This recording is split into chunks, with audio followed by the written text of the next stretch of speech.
আর নামান তো দেখি। ও মৌলবি হাত তুলে নাই কেন? এই হুজুর, আপনি হাত তুললেন না কেন? কেন আপনি হাত তুললেন না? এই মৌলবি কথা বলো, হাত তুললো না কেন তুমি? এই যে রুমাল ঘুমটা দিয়ে আছে যে, আপনি দাঁড়াবেন না, আমি এখান থেকে নেমে যে আপনার টুটি চেপে ধরে তুলবো। আমার নাম আব্দুল খালেক। আলহামদুলিল্লাহি রাব্বিল আলামিন ওয়াল আকিবাতু লিল মুত্তাকিন ওয়াসসালাতু ওয়াসসালামু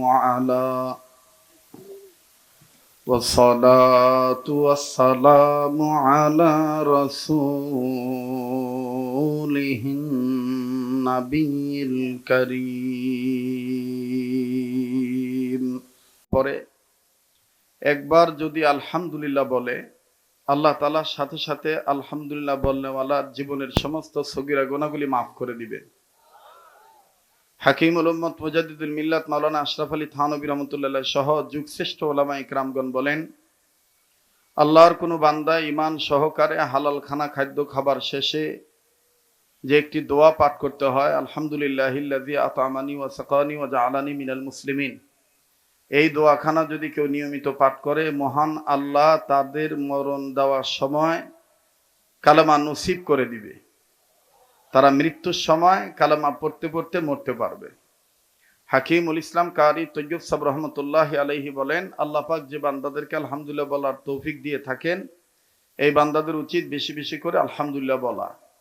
কাজেই যে আল্লাহ আমাকে আপনাকে আলহামদুলিল্লাহ বলার তৌফিক দিয়েছেন, আমি আপনি আলহামদুলিল্লাহ বলতে পারছি, সেই মহান রবের দরবারে আবারও গোলামের পরিচয় দিয়ে মুখ ভরে বুক ভরে উচ্চ আওয়াজে সকলেই পড়ি আলহামদুলিল্লাহ। এবার সেই নবীর পক্ষে দুরুদ ও সালাম পাঠ করি, যেই নবী সৃষ্টির কুল, মদিনার বুলবুল, সৃষ্টির মূল, হাবিব রসুল, যার আশেক রসুল আমরা প্রত্যেকেই সেই নবীর পক্ষে উচ্চ আওয়াজে দুরুদ ও সালাম পাঠ করি। সবাই পড়ি বরকতের নিয়তে সাল্লাল্লাহু আলাইহি ওয়াসাল্লাম। বাবারা ভাইরা, বরকতের নিয়তে আরেকবার বলি সাল্লাল্লাহু আলাইহি ওয়াসাল্লাম। সবকিছু শুরুতে জানতে চাই, প্রিয় বাবারা ভাইরা আমার, আপনারা সবাই কেমন আছেন? যে আমি আপনাদের দোয়ার বরকতে আলহামদুলিল্লাহ ভালো আছি। গত পরশুদিনই আপনাদের অনেকের সাথে আমার দেখা হয়েছিল বাজিতপুর মাদ্রাসার মাহফিলে, সেখানে আমি আপনাদেরকে দাওয়াত দিয়েছি। মাঝখানে আমি আবার ওই রাত্রেই ঢাকা চলে যাই। তারপর বিশেষ কাজ ছিল, আসছি। তো আমি জানতে চাচ্ছি, দেরি হওয়াতে, এই দেরিতে কি ঘন্টাখানিক সময় দেওয়া যাবে তো? একটু আওয়াজ দিয়ে বলেন, দেওয়া যাবে তো ইনশাল্লাহ? আল্লাহ আমাদের কবুল করেন, বলে না আমিন। আরেকবার বলে না আমিন। কষ্ট না হলে, অনেকক্ষণ ধরে বসে আছেন, নাড়াচাড়া দেন নাই, একটু দুই হাত উপরের দিকে তোলেন তো। মাশাআল্লাহ, টান টান করে ধরেন, টান টান করে ধরেন। আল্লাহ যারা হাত তুলে নেয়, তুমি দেখো আল্লাহ কে কে তুলে নেয়। এই কাবা ধরা হাতের সাথে আপনারা হাত তুলছেন। হ্যাঁ, একটু মুঠ করে ধরেন, মোট সারেন, মোট ধরেন, মোট সারেন, মোট ধরেন, মোট সারেন। এবার বেহেশতের বাগান সাজানো নিয়ত করে আঙ্গুলগুলো ফুলের মতন ছড়ান। একটু জোরে নাড়া দেন। অনেক হুজুর হাত তুলে নেয়। আর নামান তো দেখি। ও মৌলবি হাত তুলে নাই কেন? এই হুজুর, আপনি হাত তুললেন না কেন? কেন আপনি হাত তুললেন না? এই মৌলবি কথা বলো, হাত তুললো না কেন তুমি? এই যে রুমাল ঘুমটা দিয়ে আছে যে, হাত তুললেন না কেন? কেন আপনি হাত তুললেন না? কেন বেয়াদবি করলেন? কি ভাই কথা বলেন আপনারা? জবাব দিতে হবে, আনলে দাঁড়াইতে হবে। আপনি এখানে সিলিন্ডার না হওয়া পর্যন্ত আওয়াজ আরম্ভ হবে না। কোনো ভুল নেই, এটা মনের শয়তানি। কি বলেন আপনি এগুলো? বলেন আপনি কেন হাত তুললেন না? আপনি কামিল পাস, দাওরা পাস, আমার টাইটেল নাই। আসেন, টাইটেল দেখি, আসেন। কারণ দাঁড়ান, এই এগুলার কারণে ঝামেলা। আপনি দাঁড়াবেন না, আমি এখান থেকে নেমে যে আপনার টুটি চেপে ধরে তুলবো। আমার নাম আব্দুল খালেক। দাঁড়ান আপনি, এটা আমার মায়ের দেশ। আপনি দাঁড়াবেন, আর নাহলে আমি কিন্তু এখান থেকে নেমে যে আপনাকে ধরবো। আপনি কেন বেয়াদবি করলেন? আমি বলছি কাবা ধরা হাতের সাথে হাত তুলতে। এখানে সবাই আমার বাপ বয়সী সবাই আছে, কি ভাই? আপনি কেন গারপিয়ালু করে কেন আপনি হাত নামা রাখলেন? আপনি না সারেন্ডার হওয়া পর্যন্ত এবং ভুল স্বীকার না করবেন শুরু করবো। এ মাহফিল জমাইতে খুব কষ্ট হয়েছে। এই তুর্কের মতন খুচরা মৌলবীর কারণে ইসলামের এই দুর্দশা। দাঁড়ান, এই কমিটির লোক এখানে কে আছে? ওনাকে যে ওখানে দাঁড়াইতে হবে। ওই কে এখানকার কত বড় শেড আমি দেখি। ওই কি ন্যাংরা না লুলা না খোরা না হাতকুড়া? ওকে আজকে সাইজ করবো আমি। এদের মিয়া পরাপরের গোষ্ঠী কি নাই? এখান থেকে লাভ দিয়ে টুটি দিয়ে আসে বেধর্ম মিয়া। দাঁড়ান, আপনি দাঁড়াইতে হবে।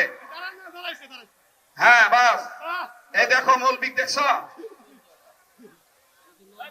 হ্যাঁ বাস, কেন আপনি হাত তুললেন না? নো নো নেবার, আবার মিথ্যা কথা বলেন। আবার ভাই আপনি উল্টা কথা বলবেন না। না তুললে খারাপ কিছু করেন, আপনি আবার সাই দিচ্ছেন কেন? না অবশ্যই আপনার হাত তোলা ঠিক আছে, উনি হাতই তোলে নাই। আবার না তুললে মানে কেন তুলবে না? এখানে আমরা সবাই আপন, এখানে কেউ কারো দুশ্মন নয়। আপনি বড় অন্যায়কে সাপোর্ট দেন কেন? বসেন, আজকে তো মাইক নিয়ে দাঁড়াইছি, দাঁড়াই ওয়াজ করবো। বসেন ভাই, সবাই বসেন। ফাদুখুলি ফি ইবাদি ওয়াদুখুলি জান্নাতি। আওয়াজ দিয়ে বলেন না আল্লাহু আকবার। ভালো কাজে জান্নাত মিলবে, মন্দ কাজে জাহান্নাম। ঠিক কিনা বলেন? ভালো কাজে জান্নাত মিলবে, মন্দ কাজে জাহান্নাম। সবার বলা লাগবে ভাইয়া এটা কোরআনের আয়াতের অর্থ বললে সওয়াব হবে। আর সওয়াব পাওয়ার জন্যই আসছি, গুনাহ কামাই করার জন্য আসি নাই। কথা বলেন ঠিক কিনা? ভালো কাজে জান্নাত মিলবে, মন্দ কাজে জাহান্নাম। সবাই ভালো কাজে জান্নাত মিলবে, মন্দ কাজে। মাশাআল্লাহ বলতে সমস্যা হয়, যদি কারো কোনো সমস্যা থাকে সেটা ভিন্ন কথা, কিন্তু ইমানের পক্ষে কোরআনের পক্ষে আওয়াজ জোরে দিলে তবেই মুমিনের পরিচয় ফুটে ওঠে। কেননা মুমিনগণের সামনে যখন কোরআন তেলাওয়াত করা হয় মুমিনগণের ঈমান বেড়ে যায়। এটা কার কথা? এ কথা কোরআনে আছে না নাই? ইন্নামাল মুমিনুনা আল্লাযীনা ইযা যুকিরাল্লাহু ওয়াজিলাত কুলুবুহুম ওয়া ইযা তুলিয়াত আলাইহিম আয়াতুহু যাদাতহুম ঈমানা।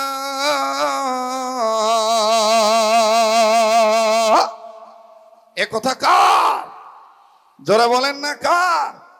আল্লাহ বলেন ওগো নবী, মুমিনগণের সামনে যখন কোরআন তেলাওয়াত করা হয় মুমিনগণের দিল আমি আল্লাহর ভয় নড়ে ওঠে আর তাদের কাছে থাকা ঈমান বেড়ে যায়। কেননা আল্লাহ পরবর্তী অংশের মাধ্যমে জানিয়ে দিলেন ওয়া আলা রাব্বিহিম ইয়াতাওয়াক্কালুন। এই মুমিনদের ভরসা আমি আল্লাহর উপরে। এ মুসলমান, যাদের ভরসা আল্লাহর উপরে থাকে তারা কখনোই বুলেটকে ভয় পায় না, তারা কখনো জেল জরিমানাকে ভয় পায় না, তারা কখনো ফাঁসির দড়িকে ভয় পায় না, তারা কখনো হামলা মামলা ঝামেলাকে ভয় পায় না, তারা কখনো দুনিয়াদার কোনো কামলার কোনো আমলার লাল চোখকে ভয় করে ইসলামী আন্দোলনের পথ থেকে পিছপা হতে পারে না। মোহতারাম হাজিরিন, কথা বলতে দিবেন আমার ভাইরা, আমার বন্ধুগণ। আমি দাঁড়িয়ে থেকে ওয়াজ করতেছি, মনে কষ্ট নেওয়ার কোনো কিছু নাই। ওয়াজ এভাবেই হবে ইনশাআল্লাহ। বসে থাকলে তো এইভাবেই ওয়াজ করতাম, কথা কয় না? বসে থাকলে এইভাবে ওয়াজ করতাম না ভাইরা? তা দাঁড়া থেকে কি কথা বোঝা যাইতেছে না? কলিজার টুকরা যারা বাদাম খাইতেছো এটাও খারাপ জিনিস। বাদাম খায়ও না ভাই, এখন মানে মনের খাবার নাও, মানে অন্তরের খাদ্য নাও। পেটের খাদ্য আপাতত বাদ থাক। এখন আমরা কিসের খাদ্য নেব? মনের খাদ্য। মন ভালো যার সব ভালো তার। কথা বলেন ঠিক কিনা? আর এখানে যারা ডাক্তার আছে, শিক্ষিত লোক আছে, জিজ্ঞাসা করে দেখবেন কোনো কিছু চাবাইলে কথা শোনা যায় না। কোনো কিছু চাবাইলে কথা, ওই যে বাজিতপুরে বলছিলাম, কথা মানে কোনো কিছু চাবাইলে, এই এই কে রে, এই তুই আবার বসে, বাবা এত জোরে মোবাইলে কথা খুঁজছো, মানে তোর সামনে কে ওয়া আছে তুই এটাও দেখিস না? হাই রে সংকট রে, সর্বনাশ করছু বা। মোবাইলে কথা বলে দূরে দেয়, সুন্দর করে কথা কর। একটু বসে বসে জোরে জোরে কথা, হায় হায়, কথা কন ঠিক কিনা? দূরে দেয় সুন্দর করে কথা কও। আমার ভাইরা, আমার বন্ধুগণ, কিছু চাবাইলে শ্রবণ শক্তি ঠিক থাকে না, বোঝা যায় না। এই জন্য দেখবেন আমরা আমাদেরকে খাওয়ার সময় যদি কোনো কথা কেউ কথা কয়, তারপর ওইটা খাওয়া বাদ দিয়ে আবার চুপ করে খাওয়া, মুখ বন্ধ করে আবার জিজ্ঞাসা করা লাগে। হ্যাঁ, কিছু চাবানোর সময় কেউ যদি কোনো কথা কয়, দেখবেন চাবানো বাদ দিয়ে তখন আবার ওর মুখের দিকে ফিরে থেকে কয়া লাগে, হ্যাঁ কি করলি, এরকম না? এজন্য চাবাচাবি বাদ, এখন হবে শুধু কান দিয়া, অন্তরের কান দিয়া শোনা। কারণ হেদায়েত আসবে তখনই অন্তরের কান দিয়া মনোযোগ সহকারে কোরআন শুনবে যারা, মানবে যারা, মানার নিয়তে যারা শুনবে, তাদেরকে হেদায়েত দিবেন কে? الذين يستمعون القول فيتبعون أحسنه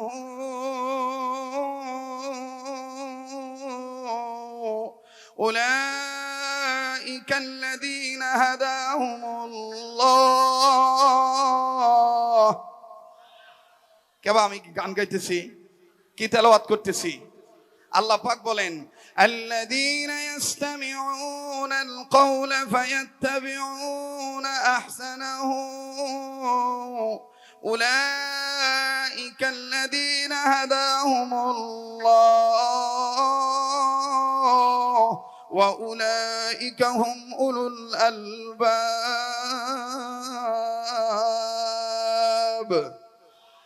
এ কথা কার? আল্লাহ বলেন, ওগো নবী, যারা এই কোরআন শুনবে, মনোযোগ সহকারে শুনবে, ফায়াত্তাবিউনা আহসানাহু, এবং যারা মানবে, হাদাহুমুল্লাহ, আমি আল্লাহ তাদেরকে হেদায়েত দেব, এবং আমি আল্লাহ তাদেরকে এই দুনিয়া আখিরাতে বুদ্ধিমানের সার্টিফিকেট দান করে দেব।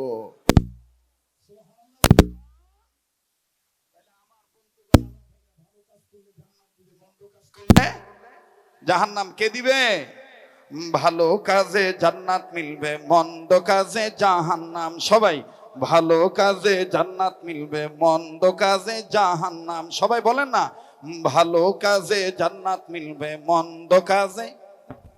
আমার ফরাত মনে হয় আপনাদেরকে ফাতেমার জীবনী শুনেছে, তাই না? ফাতেমার জীবনী শুনেছে না? তা আমি এখন ওই একটা কথা আছে প্রবাদে, আগের নাও যে পাকে যায়, পাশের নাও। আমি আপনাদের একটা ফাতেমার একটা তথ্য শোনাবো, ইনশা। যেহেতু মহিলা মাদ্রাসা, ঠিক না?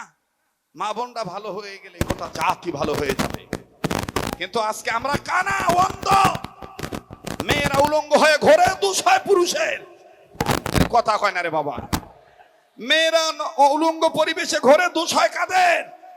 পুরুষদের। আর সমাজে বিচার হয় খালি নারী নির্যাতনের পক্ষে। কেবা নারী নির্যাতনের পক্ষে রায় দিবেন, ভালো কথা। তলে তলে যে পুরুষ নির্যাতন হয় তাদের কি দেখার কেউ নাই? আবার দেখবেন বিচার করার সময় কয় মা বোন তো সবার আছে। আচ্ছা, কে বাপ ভাই সবার নাই? মা বোন আছে, বাপ ভাই নাই? বাপ ছাড়া মা আসছে? আগে আল্লাহ বাপ বানাইছে না মা বানাইছে? ওই যে কয় মা, হায় সম্বানাস। আগে আল্লাহ কাক বানাইছে? বাপেক না মায়েক? বাপেক বানাইছে। তারপরে বাপের মনোরঞ্জনের জন্য, বাপকে ভালো রাখার জন্য আল্লাহ তাআলা মাকে বানিয়েছেন।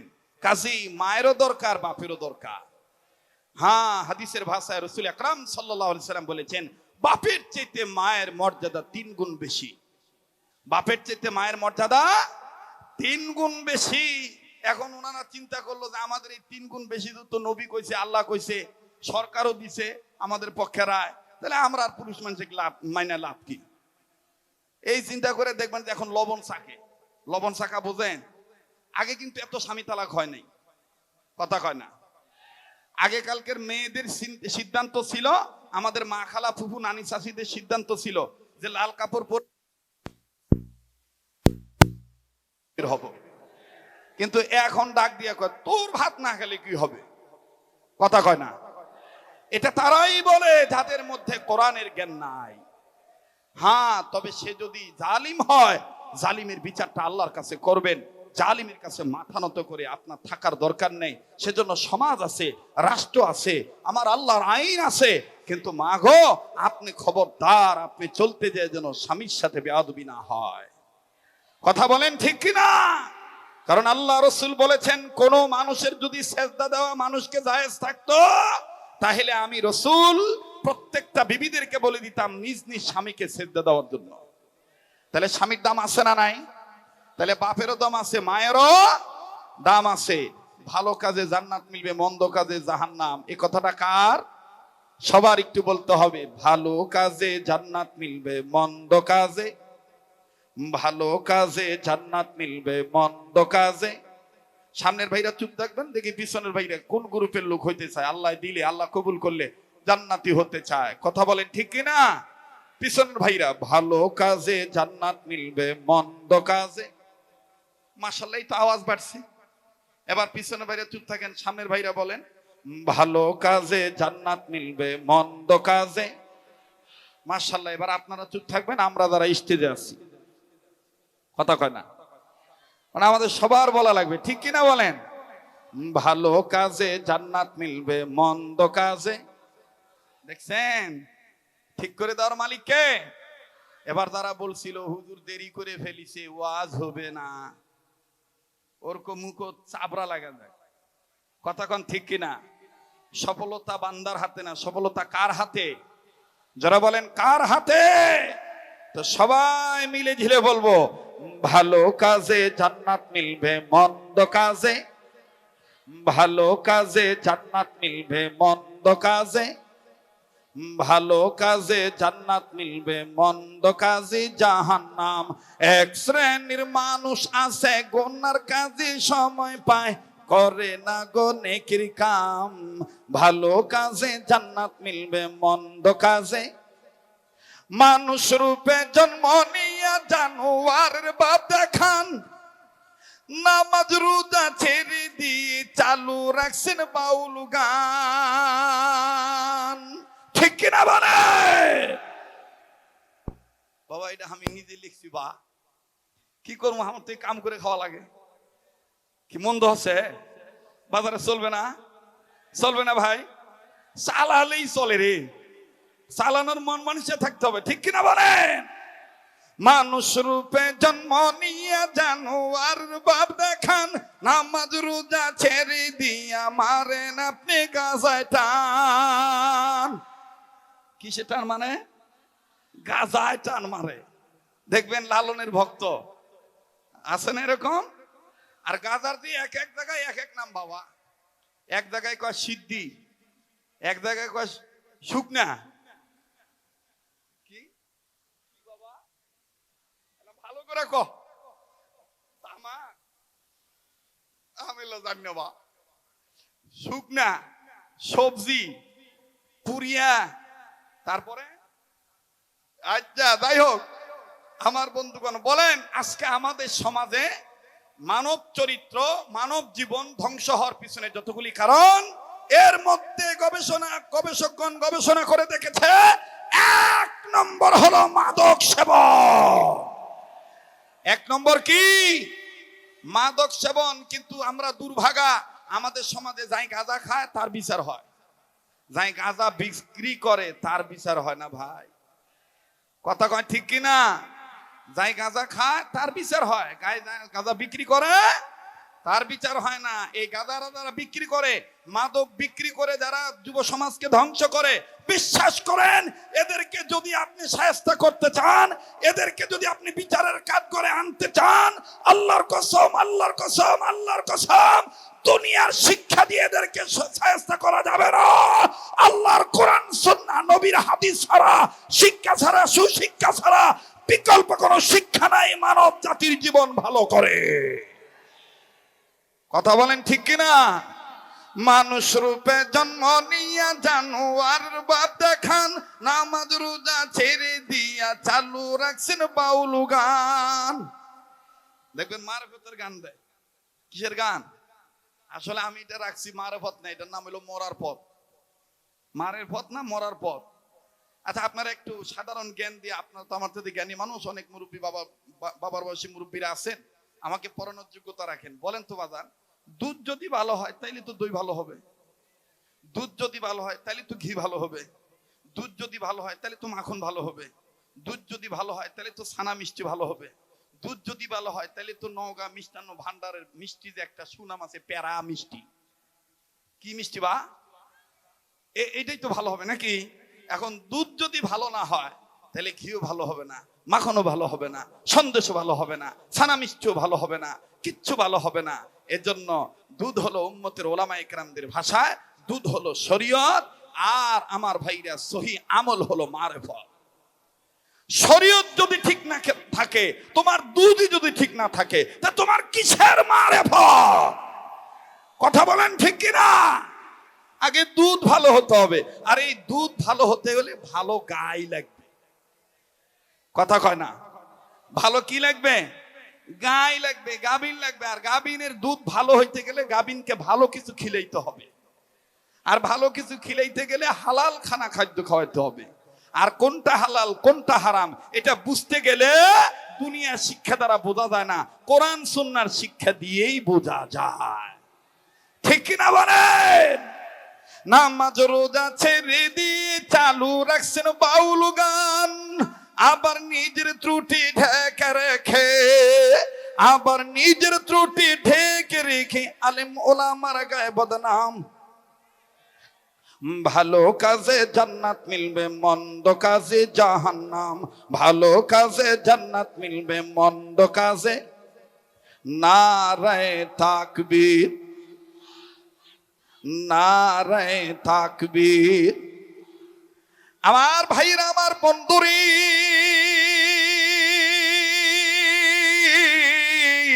কেউ যদি চলে যায় তার যাওয়া দেখে যাবেন না, নিজের চিন্তা নিজে করবেন বন্ধু। জীবনের শেষ বয়ান মনে করে বয়ান করছি স্নেহের মাওলানা হাফেজ মাওলানা ফরহাদ হোসেন আসাদি সাহেব।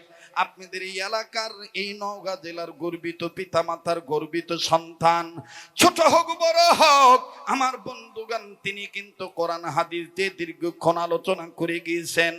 বাবাজি, আমি শুধু দুইটা ওয়ার্ডের ব্যাখ্যা আপনাদের শোনাবো। লাযিকরুল্লাকা ওয়া লিকাউমিকা ওয়া সাওফা তুসআলুন।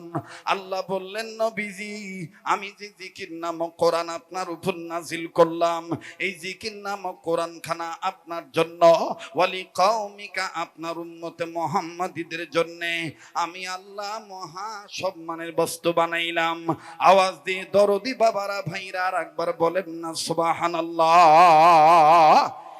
এ বন্ধু,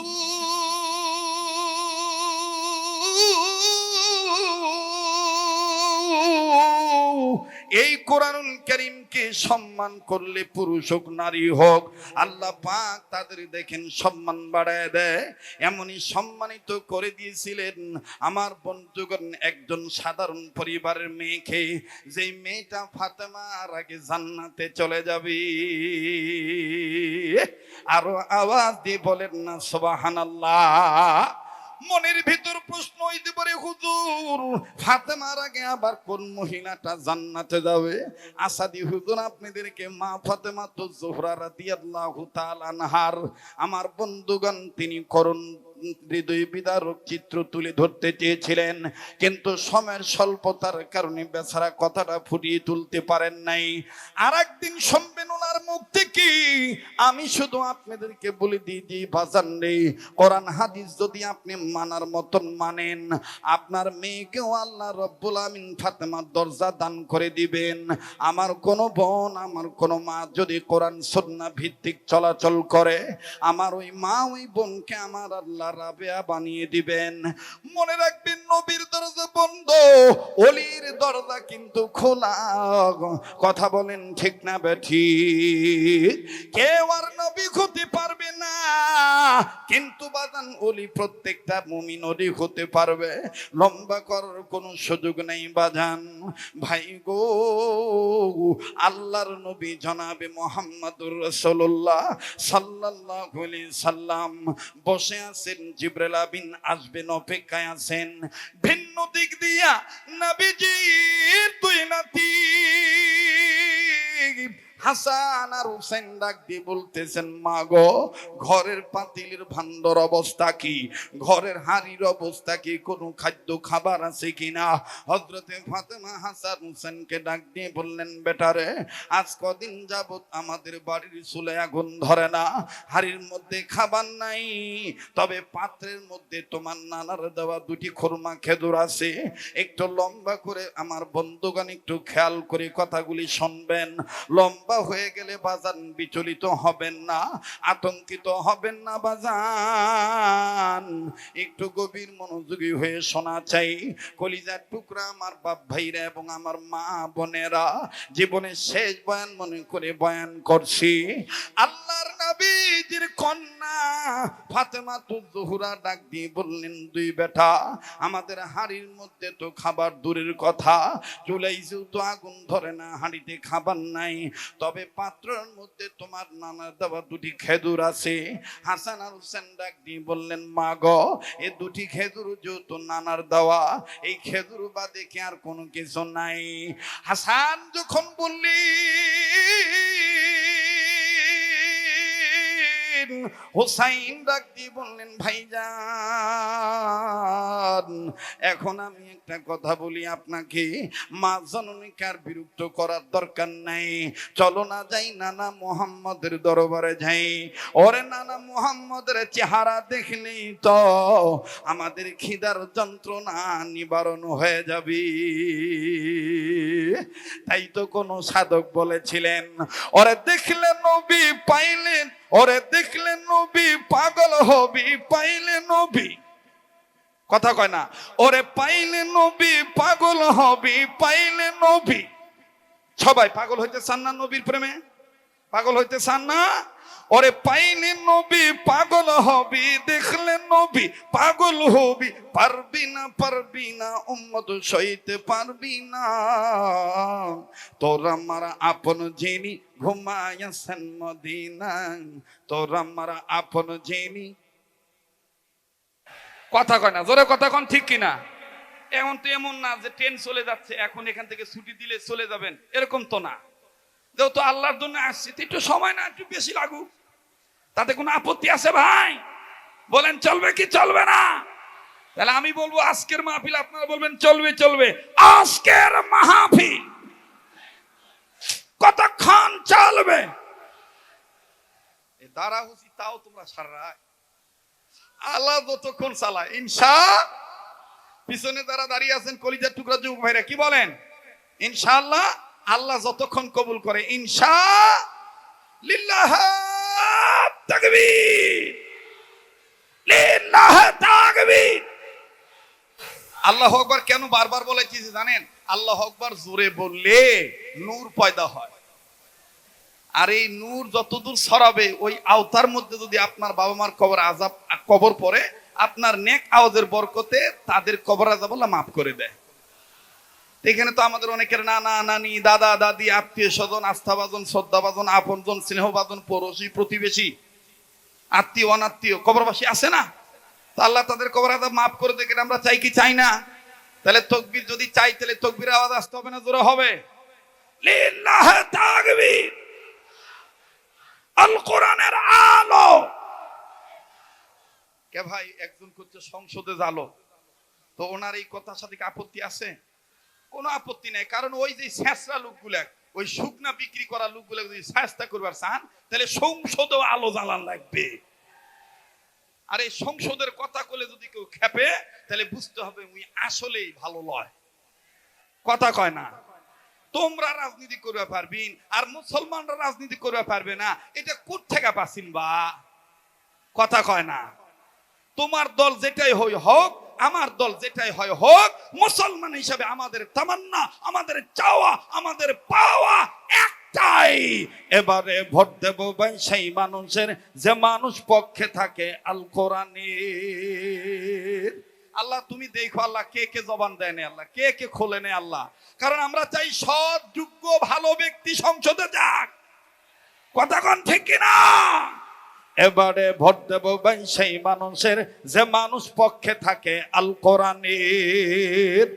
নাদাগে তাকবীর, নাদাগে তাকবীর, আল কোরআনের আলো।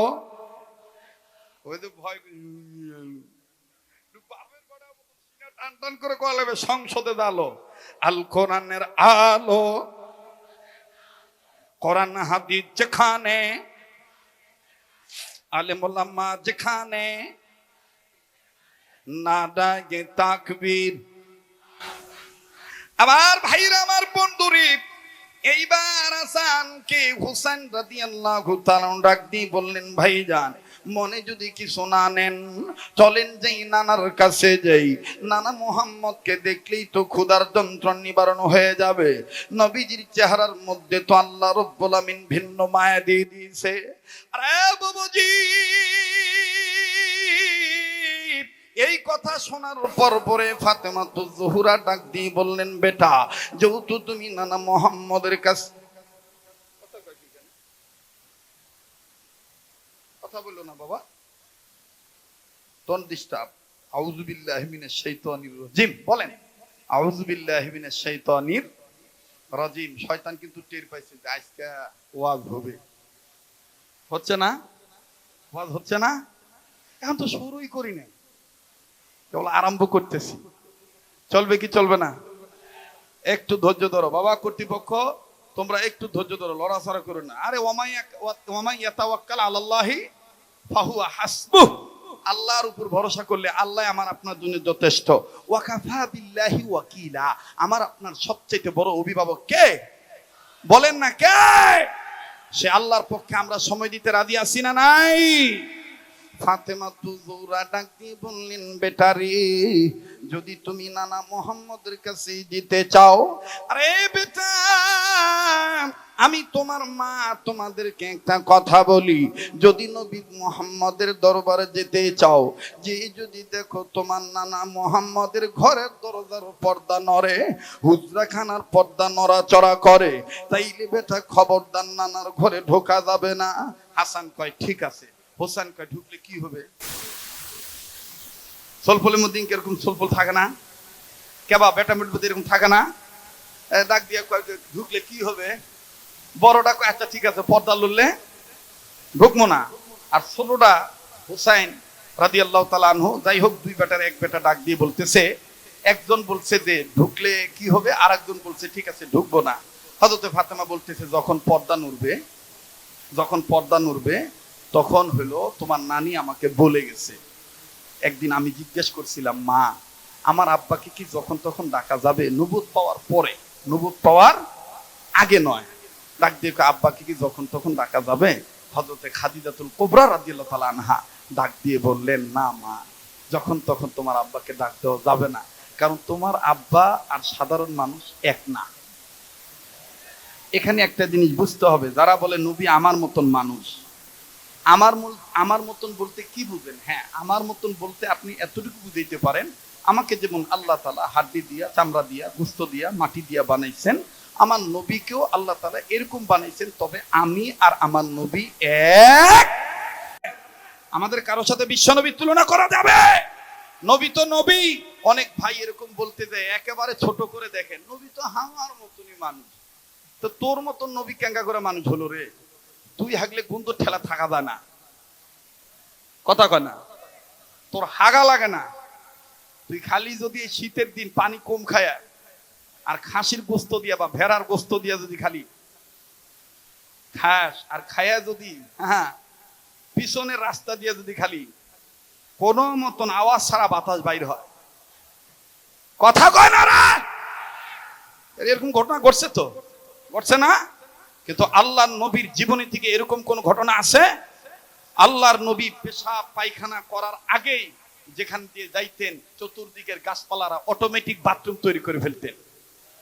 বাথরুম করা শেষ হইতো, সাহাবায়ে কেরাম যে দেখতেন যে বাথরুম নাই, মাটি খেয়ে ফেলছে। এ ভাই ওয়াজ শুনতে আসছেন না গল্প করতে আসছেন? শোনা ভাই, একটু এই সাইডে আসো তো ভাই। আর তুমি মোবাইল বন্ধ করো তো। কলজার ভাই ডিস্টার্ব দিস না। যে একটা পয়েন্ট আছে, পয়েন্ট বুঝতে হয়, একটু খেয়াল করে শোনো। যে আবার বলেন আল্লাহু আকবার, আবার বলেন আল্লাহু আকবার। একটা কথা মনে হয়ে গেল, এই দুর্গন্ধের কথা। কুমো কথা কেন কুমো? আমার প্রথম জীবনের সময় ওই চার মাথা থেকে লোকাল বাসে উঠছি। লোকাল বাস তো বোঝেনি, যেটি সেটি থামে। মানে ওরকে যাত্রী এত দরকার, যদি কেউ মুতপাও বসে তাও দেখবেন ওস্তাদ আসতে ওই যাই মুতপা বসবে তাকে দেখো ভাই যাবি কথা কন। লোকাল বাসের চরিত্র কিন্তু এইরকম, কথা কন ঠিক কিনা? তো ওই রকম একটা বাসে উঠছি, শীতের দিন ভাই। তা আমার এক সিটের দুই সিটের আগে এক হিন্দু লোক আর একটা ভালো লোক বসছে। তো বসার পরে ওই রাত্রে যে কি খাইছে, পেটের ভিতর মনে করেন যে বদ হজম আর কি। তো ওই যখন ওই স্পিড ব্রেকার পার হয় না, বা কষা যখন ব্রেক করে, তখন ওই যতই চাপা থুবার চায় ওটা লিক হয়ে বাইর হয়ে। তো প্রথম এরকম লিক হয়ে বাইর হয়েছে। আমার ওই সামনে যে সিট আছে আর কি পাশাপাশি, তো উনি বলতেছে দাদা কাজটা ভালো হচ্ছে না কিন্তু। তো ওনার ভাষা বুঝলাম উনি হিন্দু মানুষ। তা আমি আবার ডাক দিয়ে বললাম দাদা আপনার কাছে কি কাপড় টাপড় নাই? দাদা বলতেছে কামটা কি তাহলে আপনি করেছেন? আমি কইলে ঠেলা ভালো বুদ্ধি দিবার আমি আসামি। আমি বললাম না আপনি যে ভাই বলতেছেন কাজটা ঠিক হচ্ছে না, এই জন্য আপনাকে বলতেছি দুর্গন্ধ থেকে বাঁচার জন্য নাকে কাপড় দেন। বলে দাদা গন্ধ তো এদিক থেকে আসতেছে না, আপনি তো অনেক থাকে, আমার এদিক থেকে আসতেছে, এই কর্নার থেকে। আমি বলি ঠিক আছে আর মনে হয় দিবে না। তো ভাই এমন বিষটা গন্ধ ভাই। আবার 5-7 মিনিট পরে আবার যখন গাড়ি ব্রেক করছে আবার ওই ছাড়ছে। তো ছাড়ার পরে এরকম 2-3 বার হয়েছে। হওয়ার পরে এখন ওই লোক আবার খেপে বলতেছে ধ্যাৎ কাজটা কিন্তু ভালো হচ্ছে না, আমি কিন্তু যাবই না। তো ওই যেই লোক এই কাম করতেছে ওর সিদ্ধান্ত হলো যে আমি এখন এমন ভাবে দেব যাতে কোনো ঝামেলা না হয়। কিন্তু তারপরে অনেকক্ষণ প্রায় 15-20 মিনিট গেছে আর নাই, ওই জ্বালাজালি নাই, ওই গন্ধ টন্ধর আর ওই ঝামেলা নাই। আমি ভাবছি দেখ ভালো হয়ে গেছে। বা ও মা ঠিক 20-22-23 মিনিট পরে আবার। কিন্তু ওই সময় এমন হয়েছে অনেক চাপা ধরে ছিল ভাই, কিন্তু হঠাৎ করে মনে করেন গেছে বাইর হয়ে। এখন আবার আওয়াজও হয়েছে। যখন আওয়াজ হয়েই গেছে এখন ধরা খেয়ে গেছে কে। এখন দাদা বলতেছে আপনার এই কাজটা কিন্তু ভালো হচ্ছে না। ওই এখন এই সরম টরম মাটি দেওয়ার জন্য করছে, এর সাথে আর ভালো মতন পারি না আমি।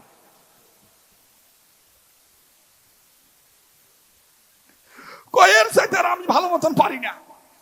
আমার বন্ধুগণ, আমার ভাইরা, এই জন্য আমি যেটা বলতেছিলাম নবী কিন্তু আমাদের মতন মানুষ নয়। হ্যাঁ আমাদেরকে আল্লাহ যেভাবে বানিয়েছেন, আপনার গায়ে যেমন মাটি আছে, রক্ত আছে, হাড্ডি আছে, আগুন আছে, বাতাস আছে, নবীর গায়েও আছে।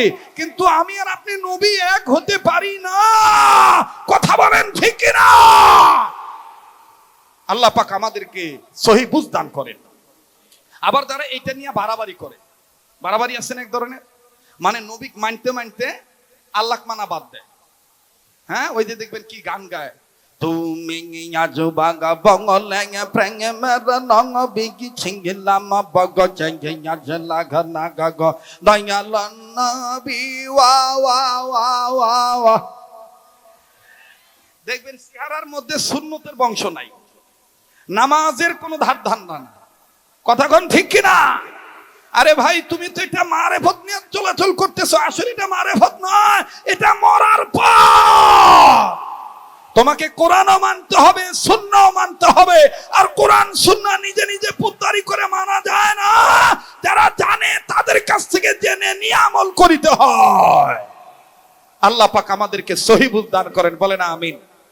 তো এইবার ডাক দিয়ে বলতেছে মা তোর বাবা আর আমরা এক না বাবা, মনে আছে তো কথা? তখন তোমার নানি আমাকে বলেছে যদি ফাতেমা তোমার নবী তোমার বাবার ঘরে ঢুকতেই চাও, যদি নজর করে দেখো তোমার বাবা মুহাম্মদের দরজার পর্দা এদিক সেদিক নড়াচড়া করে, বুঝে নিও জিব্রাইল ঢুকবে, জিব্রাইল এসে গেছে, ওহী নাজিল হয়ে গেছে। আর যদি দেখো না না পর্দা নড়তেছে না, কিন্তু যত আগাইবা ততই খালি সুগ্রান আর সুগ্রান আসবে, বুঝে নিও এটা জান্নাতের গ্রান। এখানে ওহী নাজিলের আলামত, জিব্রাইল আমিন আসার আলামত। ও আম্মা, আরো কোন আলামত আছে নাকি? খাদিজা ডাক দিয়ে বললেন, বেটিরে, তৃতীয়ত যদি দেখো তোমার বাবার ঘরে যেয়ে দেখো, ভালো মানুষ, তোমার বাবা কম্বল গায়ে দিয়ে জড়িয়ে ধরে ঘুমিয়ে আছে বা বসে আছে, শুয়ে আছে, বুঝে নিও তোমার বাবার কাছে ওহী আসছিল, জিবরাইল আমিন এসে গিয়েছিল। আর যদি দেখো, অথবা যদি তোমার বাবাকে দেখো, তোমার বাবা ঘামতেছে, প্রচন্ড ঘাম পড়তেছে, বুঝে নিও তোমার বাবা মুহাম্মদের কাছে জিবরাইল আমিন আসতেছে।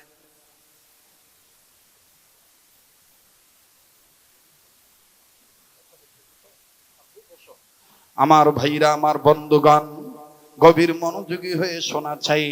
ডাক দিয়ে বলতেছেন, যদি দেখো তোমার আব্বা ঘামতেছে, তাহলে বুঝে নিও যে তোমার আব্বার কাছে জিবরাইল আমিন আসবে, অথবা ওহী নাজিল হয়ে গেছে। এই আলামত, এই আলামত যদি তুমি পাও, তাইলে তোমার বাবা মুহাম্মদের ঘরে ঢোকা যাবে না। তাই বলি বেটারি, হাসান হোসেন যদি যাইয়ে দেখো তোমার নানার ঘরের দরজা নড়তেছে, পর্দা নড়াচড়া করতেছে, বুঝে নিও তোমাদের নানা একা নাই, তোমাদের নানার কাছে জিবরাইল আমিন চলে এসেছে। আবার হাসান ডাক দিয়ে বললেন, মা,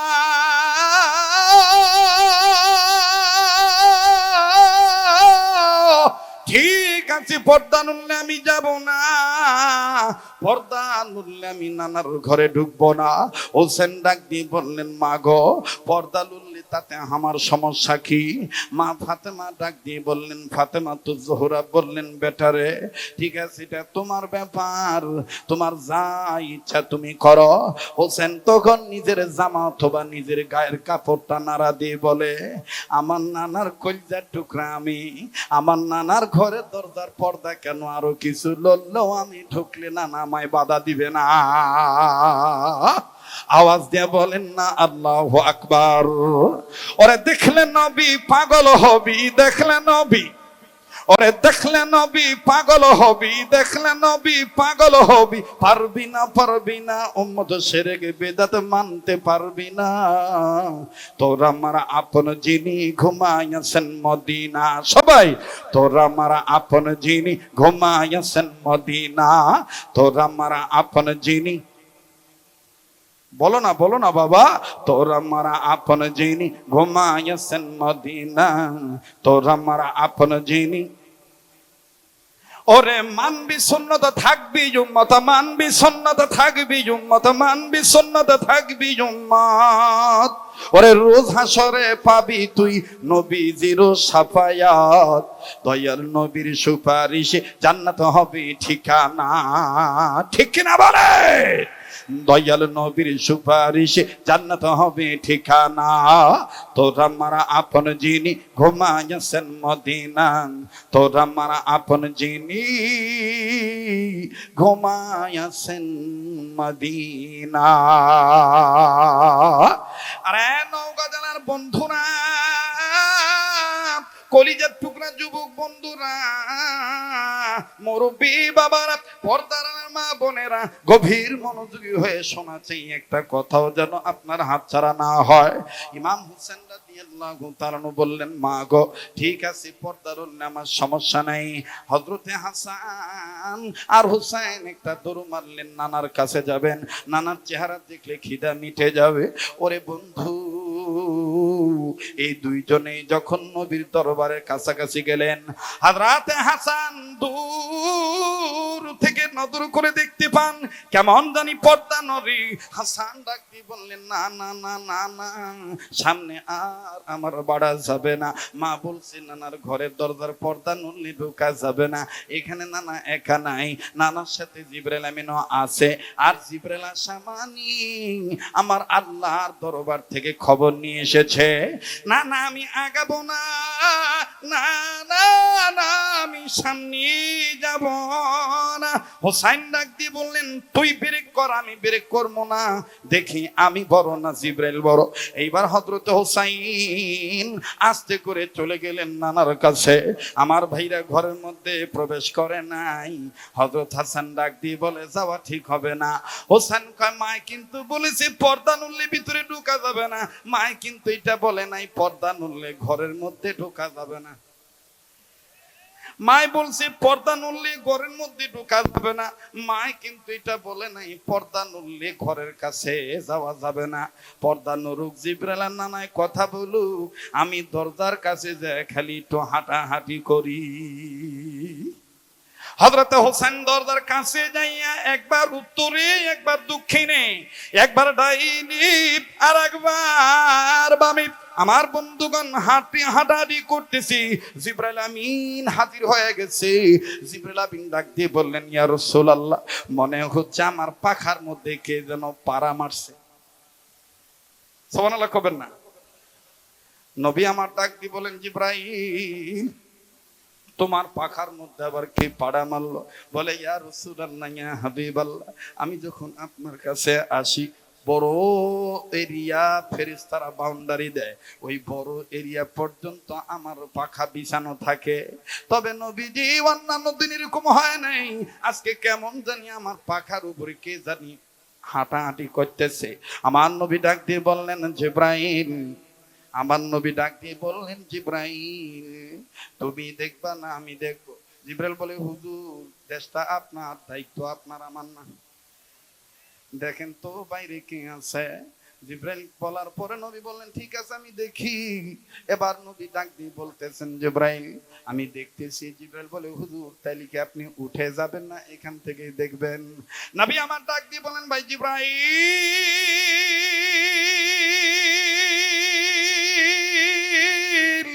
এতদিন ধরে আমার কাছে যাওয়া আসা করো, আমারই তুমি এখনো চিনো নাই। হযরতে জিবরাইল আমিন ডাক দিয়ে বললেন, ইয়া রাসূলুল্লাহ, বুঝলাম না। নবী আবার ডাক দিয়ে বললেন, জিবরাইল, দুনিয়ার মানুষ সামনে দেখলে পিছনে দেখতে পায় না, কিন্তু আমি মুহাম্মদ সামনে যেমন দেখি পিছনেও তেমন দেখি। চোখ খুলে যেমন দেখি, চোখ বন্ধ করে তেমন দেখি। আল্লাহু আকবার। আরে আস্তে কর, একটু জোরে কর। যেমন দেখি দূরে তেমন দেখি। জিবরাইল আমিন ডাক দিয়ে বলেন, নবীজি, তাইলে আপনি এখন কি করবেন বলেন? বলে, আমি চোখ বন্ধ করে দেখবো ঘরের বাইরে কে দাঁড়ায় আছে। আমার ভাইরা চোখ বন্ধ করার আগে হযরতে বিশ্ব নবী মুহাম্মদুর রাসূলুল্লাহ সাল্লাল্লাহু আলাইহি সাল্লাম ডাক দিয়ে বলতেছেন, ভাই জিবরাইল, চোখ বন্ধ করা লাগবে না, নাকটার মধ্যে গ্রান আসতেছে, হুসাইনের গায়ের গ্রান। আওয়াজ দিয়ে বলেন না সুবহানাল্লাহ। এবার জিবরাইল বললেন, নবীজি, তাইলে তো কোনো সমস্যা নাই, হোসেনকে দিলে ভিতরে ঢুকতে দেন। নবী আমার বললেন, না ভাই না, এই হোসেন তুমি ছোট মনে করে ভিতরে ঢুকাইলে ফেসাদে পড়ে যাইবা, তুমি ঝামেলার মধ্যে পতিত হয়ে যাইবা। জিবরাইল বলেন, কেমন ঝামেলা? হঠাৎ দিয়ে বলেন, সম্ভবত হোসেনের পেটে খিদা, খাবার খাওয়ার জন্য আইসে আমি নানার কাছে কিছু নেওয়ার জন্য। সেই যদি জানতে পারে তুমি জিবরাইল, তখন আস্তে করে বলবে, না না ভাই, তোমার সাথে এটা কে? যদি তুমি বলো আমি জিবরাইল, তখন এই হোসেন বলে ফেলবে, জিবরাইল তো একটা ডানা বাড়ি মারলে 70,000 বছর রাস্তা অতিক্রম করে।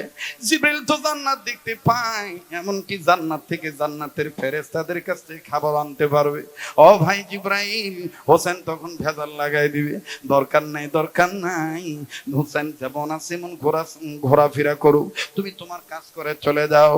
জিবরাইল বলেন, নবীজি আমার কোনো কাজ নাই, শুধু একটা খবর আমি দেওয়ার জন্য আছি। বাইরে যে ছেলেটা ঘোরাঘুরি করতেছে ওর মায়ের ব্যাপারে আল্লাহ আমারে একটা খবর দিছে। আল্লাহু আকবার। যেহেতু মহিলা মাদ্রাসা, এজন্য নারীদেরকে ভালো পথের প্রতীক বানানোর জন্য বাজান ফাতেমা রাদিয়াল্লাহু তাআলা আনহার জীবনীটা আমি নিয়ে আসলাম। কষ্ট হচ্ছে নাকি আপনাদের?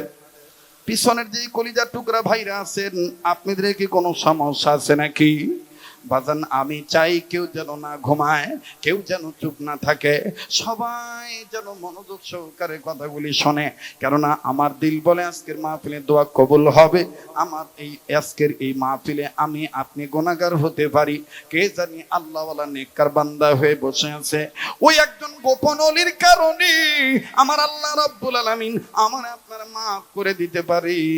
আর কার উসিলায় কাকে আল্লাহ কখন মাফ করবে এটা আমার জানা নাই, আপনার জানা নাই। কথা বলেন ঠিক না ঠিক? আবার জিবরিলকে নবী বললেন, ভাই জিবরাইল বলো হুসাইনের মায়ের কি ব্যাপারে তোমাকে আল্লাহ পাঠাইছি? জিবরিল বললেন, ইয়া রাসূলুল্লাহ আপনি যেমন দূর থেকে বুঝতে পারলেন বাইরে হুসেন দাঁড়ায় আছে, তাইলে নাতি যার আমরা দুই, আমি আর আপনি মোহাম্মদ নবী যে কথা বলবো হুসেন নাকি আবার বাইরে দাঁড়াইয়া শুনে ভালায়। কারণ নানার নাকের পাওয়ার যদি এত থাকে, ওই নানার নাতির কানের পাওয়ার অত থাকতো। সুবহানাল্লাহ কয় না রে, বলগন সুবহানাল্লাহ কয়। নানার নাকের পাওয়ার যদি এত থাকে, তাহলে নানার নাতির কানের পাওয়ার নাই। বিশ্বনবী সাল্লাল্লাহু আলাইহি সাল্লাম, এই জন্য সিরাতের কিতাবের মধ্যে পাওয়া যায়, ইমাম বুখারী রহমতুল্লাহ আলাইহি লেখেন, নবীজির চেহারার সাথে অধিকাংশ ক্ষেত্রে মুহাম্মদ নবীর চেহারার সাথে হোসেনের চেহারার মিল ছিল। সুবহানাল্লাহ বলেন। আমার ভাইরা, নবী আমার ডাক দিয়ে বলেন, ভাই জিবরাইল তার কানের পাওয়ার আছে না নাই এটা আমি বলবো না, তোমার কাজ তুমি করে যাও। এবার জিবরাইল আমিন ডাক দিয়ে বলতেছেন, ইয়া রাসূলুল্লাহ আল্লাহ পাক আমাকে খবর দিয়ে বলে দিয়েছে আপনার কন্যা ফাতেমার আগে আল্লাহর একজন সাধারণ বান্দি জান্নাতে চলে যাবে। নবী আমার ডাক দিয়ে বলেন, জিবরাইল তাই নাকি? বলে হ্যাঁ। বলে আলহামদুলিল্লাহ। হঠাৎ করে হোসেন শুনে ফেলেছি আমার মা ফাতেমার আগে আবার কোন মহিলা জান্নাতে যাবে। আগে আমার খাবার লাগবে না, মার কাছে যে আগে খবর দেই। দেখছেন আল্লাহর কি খেলা? হযরত হোসেন হাসান দূরে আছে, হযরত হোসেন এসে চলে যাচ্ছে। হাসান বলতেছে, কে ভাই কি হলো? পর্দা লড়তে কয় না, পর্দা লড় না, ভিতরে কি করছে আমি শুনছি, যাই। খাবার নানার চেহারা দেখবা না, খাবার নিবা না, না কিচ্ছু লাগবে না, যে কথা শুনছি খাওয়া আমার বন্ধ হয়ে গেছে। চলে গেছে, চলে যায় মাকে ডাক দেখে, মা মা মা কি হয়েছে বাবা? ফাতেমা মনে করছে যে কোনো সমস্যা না। মা হাযা মুশকিলাতুন সাগীরা, এটা কোনো বড় কোনো সমস্যা নয়, কাবিরা সমস্যা নয়, বড় সমস্যা নয়। কি সমস্যা বাবা বলো? বলে মা আমি শুনিতে পাইলাম আল্লাহর ফেরেশতা জিবরাইল বলল তোমার আগে নাকি একজন মহিলা জান্নাতে চলে যাবে। হযরত ফাতেমা বলতেছে, আল্লাহ বলছে, আমার বাবা বলছে, তোর আব্বাও বলছে, তোরাও জানিস, সবাই বলছে সাইয়্যিদাতুন নিসা আহলিল জান্নাহ, আমি হইলাম জান্নাতি মহিলাদের সর্দারিনী। তো সর্দারের আগে আবার কে জান্নাতে যাবে? ব্যাপারটা কেমন হইলো? অনেক সময় দেখবেন ছোট সোলপোলের কথার কারণে কিন্তু সংসার ভেঙে যায়, আর কথা কয় না। আর এখন তো মোবাইল বাড়াইছে, এটা আরো যন্ত্রণা। ছোট সোল আব্বার মোবাইল ধরার ধান্দার থাকে, আব্বা আসলে মোবাইল টিপমো, ওই মোবাইল টিপা টিপা যদি হঠাৎ দেখে আর এক মহিলার ছবি, আর মার কাছে নিয়ে আম্মা এটা কে? কথা কয় না রে। এটা খালি আপনাদের ক্ষেত্রে না, আমাদের ক্ষেত্রেও হয়। আপনারা মনে করবেন যে হুজুররা হুজুর ওয়াজ করে, হুজুরের ঘরে মনে এই ধরনের কোনো সন্দেহ নাই। বাবা মিয়া মানুষ বলছে কা? মহিলা মানুষ বলছে কে? মহিলা মানুষ পীর মানে না, বুজুর্গ মানে না বাবা। আর বাঙালি মায়েদের একটা দুরান্ত স্বভাব হইলো, মানে চতুর্মুখী একটা স্বভাব হইলো, সব ভাগ দিতে চায়, স্বামীর ভাগ কাউকে দিতে চায় না। আমারই একবার ওই হঠাৎ করে আমার ছেলে ছোট্ট মানুষ, তো বসে বসে দুই বাপ্পাটা একটু মানে কথাবার্তা বলতেছি, খাবার দাবার খাইতেছি। এর মধ্যে এক মহিলা ফোন দিয়ে বলতেছে, হুজুর আপনার ওয়াজ থেকে শুনছিলাম ওই দিন পরে না দিলে নাকি বাচ্চা হয়। আবার ওই আমার এক বোনের ছেলে মেয়ে পরীক্ষা দিবে, তা আপনি বলে কলম পরে দেন, চিনি পরে দেন, ওটা পরে দিলে বলে কাজ হয়। তা আমি তো আর যাইতে পারবো না আপনার কাছে, তা আমার স্বামী যাবে হুজুর অমুক তারিখে নাকি আপনি আসতেছেন। আচ্ছা ঠিক আছে, ফি আমানিল্লাহ। এটা দোষের কিছু কইছি ভাই?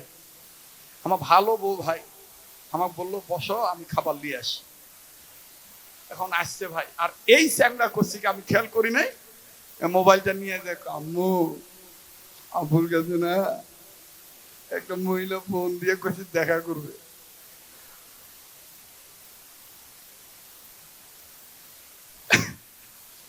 এখন আমার ভালো মানুষ আইসা মানে খাবার একটু আগে দেখলাম মুখটা কত ভালো, এখন দৃষ্টা মুখটা নেন খান। আমি কার ইনকা করছে কেন রে, ঘটনা কি? তা আমি বলতেছি যে খাবো মানে তাড়াতাড়ি খান, ওই কেবল অপেক্ষায় আছে। প্যাস লাগলো না? আমি বললাম আচ্ছা কি হয়েছে বলো। কাই যে কি বললো, কিসের বলে কি বলে পরে দিবা, তোমার অপেক্ষায় আছে, এটা পরে টোরে দিয়েই খাও। আমি বললাম দেখো এই ঘটনা, না খবরদার ওয়াদা করো, এলে ডিম পরার দিবেন না। এই ডিম পরার দিবার দিয়ে হঠাৎ করে তোমাকে পরে লিয়ে চলে দেবে। আমার বাঙালি মায়েদের বোনদের এই একটা মানে মনের একটা টান যে সব ভাগ দেব, স্বামীর ভাগ দেব না। এখন এই ছোট ছেলে হোসেন এসে বলতেছে যে আপনার আগে একজন জান্নাতে যাবে, হযরতে ফাতেমা রাদিয়াল্লাহু আনহা। তিনি তো আর আমাদের বাংলাদেশের মেয়েদের মতন না, অধৈর্যশীল মেয়ে না, জান্নাতি নারীদের সর্দারিনী। সুবহানাল্লাহ কর। আচ্ছা বাবা ঠিক আছে, বাবা চুপ করো, এই কথা তুমি আর কাউকে বলো না, তোমার আব্বা আসুক। তা আল্লাহর বান্দি আলীর অপেক্ষায় আছে, কিন্তু বাজার নজর করে দেখ নবীজি আর আলী একসাথে আসতেছেন। আল্লাহ নবী আর হযরত আলী পাশাপাশি দাঁড়িয়ে আছেন। হযরতে ফাতেমা বাবার কাছে যে বললেন, আব্বা আপনার কাছে আমি জানতে চাই, আপনার নাতি বলতেছে আজকে নাকি জিবরাইল আমিন বলেছে আমার আগে আল্লাহর একজন বান্দি জান্নাতে যাবে। হযরত নবীজি ডাক দিয়ে বললেন, মারি তোমার আগে কে জান্নাতে যাবে এটা শুনে তোমার মন খারাপ না ভালো? এবার ফাতেমা দেখেন জবাব দিয়ে বলতেছেন, আল্লাহর এত বড় বড় বিশাল 8টা জান্নাত, আল্লাহ যারে ইচ্ছা তারে দিবে, আমার কোনো আপত্তি নাই। আমার নবী বলেন, মারি তাইলে তুমি শুনে নাও তোমার আগে কে জান্নাতে যাবে। ফাতেমা ডাক দিয়ে বলেন, আব্বা নাম আপনি বলেন কে জান্নাতে যাবে এবং কি কারণে যাবে। আল্লাহ নবী ডাক দিয়ে বলতেছেন, মা রে আমি নাম বলবো না, নাম যা শোনার তুমি শুনে নিও, কোন কারণে যাবে তুমি ডাইরেক্ট জিজ্ঞাসা করে নিও, ডিরেক্ট জিজ্ঞাসা করে তুমি নিও মা, আমি শুধু তোমাকে দেখাইতে চাই তার বাড়ি কোথায়। ফাতেমা তুজুরা ডাক দিয়ে বলেন, আব্বা তাইলে তার বাড়ি কোথায়? বলেন মা এদিক আসো আমি তোমাকে বাড়িখানা দেখাই দিই। আল্লাহর নবী ফাতেমাকে নিয়ে সামনে চলে গেলেন। আমার বন্ধুগণ সামনে যাইয়া নবীজি ডাইন হাত বড় প্রশস্ত করে লম্বা করে ডাক দিয়ে বলতেছেন, ফাতেমা আমার শাহাদাত আঙ্গুল বরাবর কারো কি বাড়ি দেখা যায়? ফাতেমা তো জোহরা ডাক দিয়ে বললেন, আব্বা হ্যাঁ 2 সাইডে 2টা পাহাড় দেখা যায়, মাঝখানে ছোট্ট একটা বাড়ি দেখা যায়। বলে মা ওয়াল্লাহি রাব্বিল কাবা ওয়াল্লাহিল আযীম জাল জালালি ওয়াল ইকরাম, আমার আল্লাহ কাবার মালিক, আমার আল্লাহ পুত পবিত্র, আমার আল্লাহ সর্বশক্তিমান। ওই আল্লাহর কসম করে বলি মা আমার আঙ্গুল বরাবর যেই মেয়েটার বাড়ি দেখতেছো, যেই বাড়িটা দেখতেছো, এই বাড়িতে একজন মেয়ে আছে, এই মেয়েটাই তোমার আগে জান্নাতে যাবে। এবার ফাতেমা ডাক দিয়ে বললেন, আব্বা অনুমতি যদি দিতেন আমি মহিলাটার বাড়িতে যাইতাম। দেখো দুনিয়ার যুবক ভাইরা, মুসলমান বাপ ভাইরা সরস্বতীপুর বাজারের আশপাশে অদূরে সদূরের বাপ ভাইরা, নওগাঁ জেলার বাপ ভাইরা, মহাদেবপুর থানার বাপ ভাইরা, সদর থানার বন্ধুরা, নবী কারে বলে দেখেন না। আল্লাহ রসুল ডাক দিয়ে বললেন, ফাতেমা অমুকের বাড়িতে তুমি যাইবা, এই যাওয়ার অনুমতির দায়িত্ব আমার না, যেহেতু তোমার বিবাহ হয়ে গেছে এই দায়িত্ব সম্পূর্ণ হলো তোমার স্বামী হযরত আলী। এর নাম ইসলাম। এর নাম কি? যারা বলেন এর নাম কি? আর আমাদের সমস্যা কি? আমাদের সমাজে কি হয়? আমাদের সমাজে আমার মেয়ে যাবার সাথে গেলে তো কি হয়েছে, তা স্বামীর অনুমতি লাগবে না? কথা কানে লাগবে না? এখানেই ভেজাল। তা গেছে একটা ভালো মানুষের বাড়ি গেছে, কি দোষের কি করছে, এটাই হলো ঝামেলার কথা। বাবার তখন বাপ মার বলা উচিত, মা যেটাই করিস, ভালো করিস মন্দ করিস, স্বামীর অনুমতি ছাড়া কিছু করিস না। ঠিক কিনা বলেন? মুহতারাম হাজিরিন, এবার ফাতেমা বলতেছেন, ঠিক আছে আমি আলীর কাছ থেকে অনুমতি নেব। হযরত আলীর কাছ থেকে অনুমতি নিছে, নিয়ে পরের দিন চলে গেছে। যাইয়া আমার বন্ধুগণ দেখি যে একেবারে ছোট্ট একটা কুড়ে ঘর, উপরে খাজুর পাতার ছাউনি দেওয়া, বেড়াটার একদম ভালো না, সিরে কাপড় দিয়ে ঢেকে রাখছে। এখন হযরত ফাতেমা বাইরে থেকে বলতেছেন, আসসালামু আলাইকুম ইয়া আহলাল বাইত, আমি আপনার সাথে একটু পরিচিত হইতে আইছি। তো মহিলা বলতেছেন, ফাতেমা আপনি আমাকে মাফ করে দিবেন। সালামের উত্তর দিয়ে বলতেছেন, আমাকে মাফ করে দিবেন। আমি জানি আপনি নবীর মেয়ে ফাতেমা, আপনি জান্নাতি মহিলাদের সর্দারিনী, তবে আপনার সাথে আমি দেখা করতে গেলে আমার স্বামীর অনুমতি লাগবে। কালকে কইন সুবহানাল্লাহ, আমার স্বামীর কি লাগবে? অনুমতি লাগবে। হযরত ফাতেমা তো জোহরা ডাক দিয়ে বললেন, তোমার স্বামীর অনুমতি লাগবে কি? তোমার স্বামী এখন নাই? বলে না, আমার স্বামী বাহিরে গেছে, আসবে সন্ধ্যার আগে আসবে, আপনি আগামীকালকে আসবেন, আমি আপনার ব্যাপারে অনুমতি নিয়ে রাখবো। সুবহানাল্লাহ বলে। হযরত ফাতেমা চলে গেছেন। পরের দিন ঠিক টাইমে বের হয়েছেন। লম্বা কথা সংক্ষেপ করে দিলাম। পরের দিন ঠিক টাইমে বের হয়েছেন। আসার সময় হযরত হাসান আর হোসেন ডাক দিয়ে বলতেছেন, মা আপনি কোথায় যাবেন? বলে যে গতকালকে যাকে দেখতে গেছিলাম তাকে তো পাই নাই, তিনি অনুমতিবিহীন কথা বলবে না, এজন্য আজকে আমি যাচ্ছি, টাইম মতন কথা বলতে যাচ্ছি। আমার বন্ধুগণ, হযরত ফাতেমা যখন রওনা দিয়েছেন, হযরত হোসেন বলতেছেন, মা আমি কি যাইতে পারবো না? তো ফাতেমা সিদ্ধান্ত নিলেন যে ছোট বাচ্চা গেলে ক্ষতি নাই, তো নিছে, হোসেনকে সাথে নিছে। হোসেন গেছে, যাওয়ার পরে বলতেছেন, মা গতকালকে কি আপনি এই বাড়িতে আসছিলেন? এই বাড়ি, এই ঘরে যে মহিলা থেকে, এই মহিলা তোমার আগে জান্নাতে যাবে? তো ভিতরে যে ছিল মহিলাটা, মহিলা বুঝতে পারছে ফাতেমা একা আজকে নাই, ফাতেমার সাথে আরেকজন আছে। ফাতেমা সালাম দিয়েছেন, বোন আমি আসছি। মেয়েটা ডাক দিয়ে বলতেছেন, ফাতেমা আমাকে মাফ করে দিবেন, আমি আপনার ব্যাপারে স্বামীর কাছ থেকে অনুমতি পাইছি, কিন্তু আপনার সাথে যে আসছে আপনার বেটা হুসাইন, ওর সাথে কথা বলার জন্য তো আমি অনুমতি পাই নাই। হযরত হুসাইন ফাতেমার হাত ধরে, আসো তো, লাগবে না, আমার সাথে দেখা দিতে চায় না। হযরত ফাতেমা তখন দাঁড়ায় বলতেছেন, বোন তুমি যেটা ভাবতেছো, আমার ছেলেটার ওরকম বয়স হয় নাই, আমার ছেলে অনলি 3.5 বছর চলতেছে। কোন বর্ণনাকারী লিখছেন 3 বছর 7 মাস, কেউ বলছেন 3 বছর 6 মাস, দুইটাই আছে কথা। তো মহিলা ডাক দিয়ে বলতেছেন, ফাতেমা এই মাসআলাগত বিষয়ে আপনার স্বামী আপনাকে বলে দিবে, আপনার বাবা আপনাকে বলে দিবে, তবে আমার জ্ঞান অনুযায়ী আমি আপনাকে বলি, আপনার হুসাইনের বয়স যদি 2 বছর হইতো তাহলে আমি দেখা দিতে পারতাম। কেননা 2 বছরের ছেলে মেয়ে যাহা দেখে তাহা মেমোরিতে লুট করতে পারে না, আর 3, 4, 3.5 বছরের ছেলে মেয়ে যা দেখে তা কি করে? কথা কয় না, লোড করে, নোট করে।